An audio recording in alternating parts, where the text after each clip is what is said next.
was the night before Christmas, and all through the house, not a creature was stirring, not even a mouse. In my mind. Huh? You hear that, babe? I just want you to be free. Huh? That is a Christmas song. You remember Silent Night? Temptations turned Silent Night into a Negro spiritual. Huh? What's up, my people? This is Showbiz. Don't look. Gervonta Tank Davis. He announced January 7th. This is his next fight, Washington, D.C. Let me get my Grinch. Mr. Grinch. Washington, D.C., Gervonta Tank Davis, January 7th. You got a lot of people speculating that it's Ryan Garcia. We all know it's Gary Russell. Let's go. We all know. We all know it's Gary Russell. It got to be Gary Russell. Okay? It's in Washington, D.C. That's the hometown of Gary Russell. The question was, why Washington, D.C.? That's why Ryan Garcia is eliminated. It's like, okay, if he was fighting January 7th, if it was Ryan Garcia, it would be in L.A. or something like that. And we know that if it's going to be a Tank Davis fight, more than likely it's in-house. So my first thought was Eastside Cruz. Because Eastside Cruz, Team Cruz, they turned down Shakur Stevenson. They turned him down. And my initial thought is, duck! Must be a duck. Well, if they were taking on Gervonta Tank Davis in the rematch, it wouldn't be a duck. All right, that means that they're in negotiations for something else, okay? Fighting Gervonta Tank Davis in a rematch would be understood. But I don't think it's Eastside Cruz. Why? Gervonta Tank Davis, he said, hell no. Let me get my Grinch. Colbert, no. Okay, he got dominated his last fight. It's Gary Russell. It's Gary Russell, okay? It's Gary Russell Jr. One hell of a fight. And don't be surprised if Gary Russell were to win.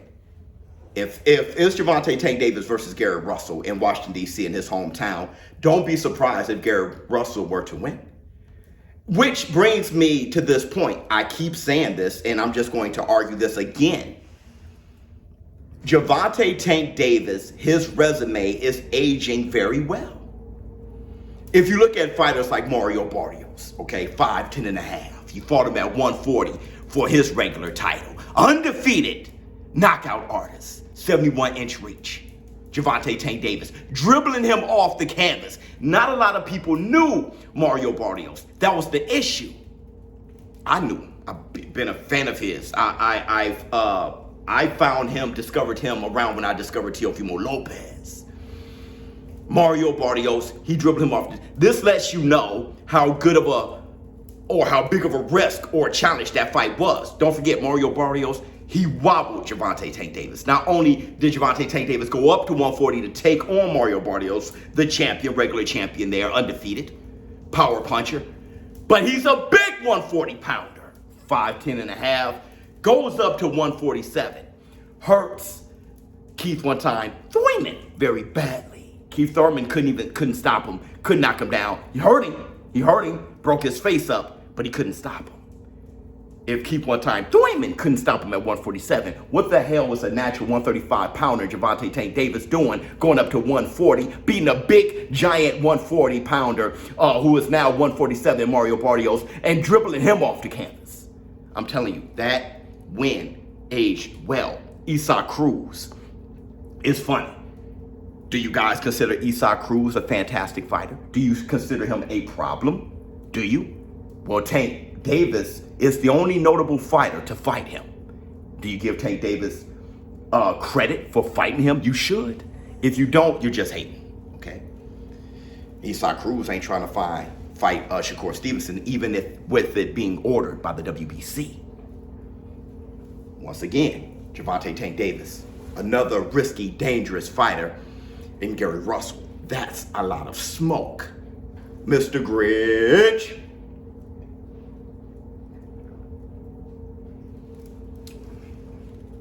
I know Gary Russell will be moving up, but Gary Russell once said that he would have fought Terrence Crawford at 147. Gary Russell also said that he wanted to fight Devin the Dream Haney at 135, which I saw was cap. Because when Bill Haney and Devin Haney, when they answered the door, when he came knocking, he was like, wow.